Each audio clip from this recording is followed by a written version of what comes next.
When I self-produce my own songs, the goal isn't perfection. It's capturing the feel of what made me want to write the song in the first place. In this video, I want to walk through how I produced my latest release, Hidden Gold. Till I find the hidden gold. The hidden gold. And share with you how I was able to preserve some of that original feeling in the recording. If you're an independent artist and you produce your own music, I think you'll find this video interesting, and hopefully you'll learn a few things that you can add to your arsenal. If you don't know me, my name's Dave. I'm a songwriter and music producer, and I've been making music for over 25 years. This channel is really about connecting with other artists and producers, sharing what I've learned in the process, and hopefully growing together. Idea number 1, starting with live off the floor takes, then tempo mapping. One of the biggest challenges I faced as an independent artist and music producer was, how do I capture the feel of the song in the studio? I used to think that I needed to record everything to a click track, but that always left my songs feeling kind of flat. And by the way, in my last video, I talked about when to use a click track and when not to use a click track in your recording, so if that's interesting, make sure you check that video out too. So with Hidden Gold, I took a different approach. I decided to capture a few live off the floor takes, raw, unvarnished. I won't be okay till I find the hidden gold.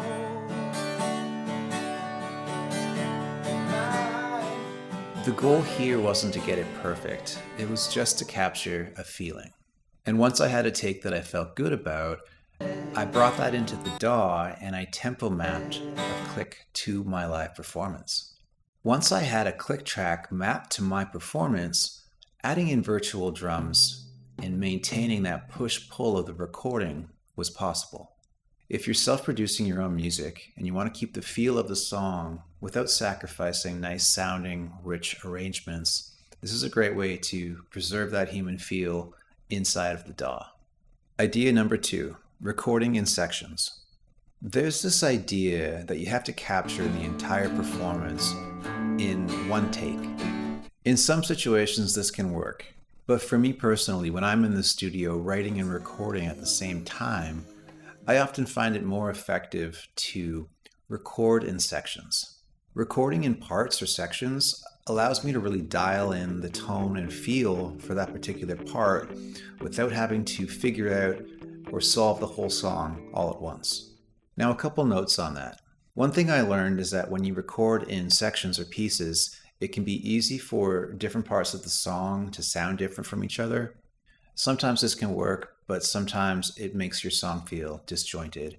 So the more clarity you can have about how you want everything to sound, the better.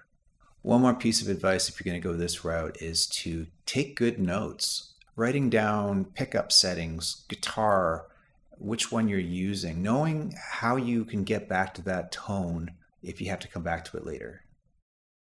Recording your songs in sections can be really effective, but it does help to have a clear vision of the sound you're going for and to take good notes if you need to come back to a sound later on.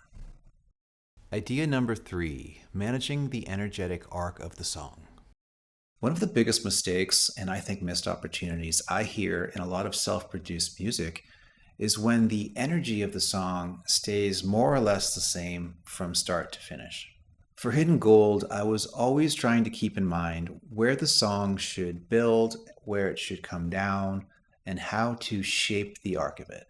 Now that can be how a song is arranged, how it's performed, the dynamics of the part, the velocity of the virtual instrument, or how you play it on your instrument.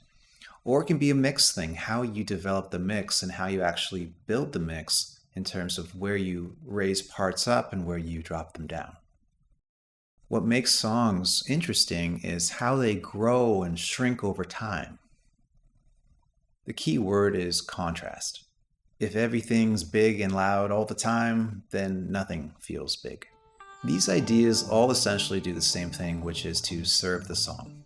Capturing a real performance, building it in chunks with intention, and being mindful of the energetic arc of the song. Those were a few of the key ingredients that I used when I recorded Hidden Gold. If you'd like to hear the full track, I've linked to the song in the description. If you're producing your own songs and could use some outside help, I offer a couple ways to connect. A quick free form you can fill out if you'd like me to hear your music and explore ways I can help. Or for a more in-depth one-on-one session to get clarity and direction on your song, you can book a song feedback session directly through my calendar. I hope this has given you permission to follow and trust the feeling of your song, build your parts more intentionally, and keep in mind the arc and flow of your song over time. Thanks for watching and happy writing. Peace.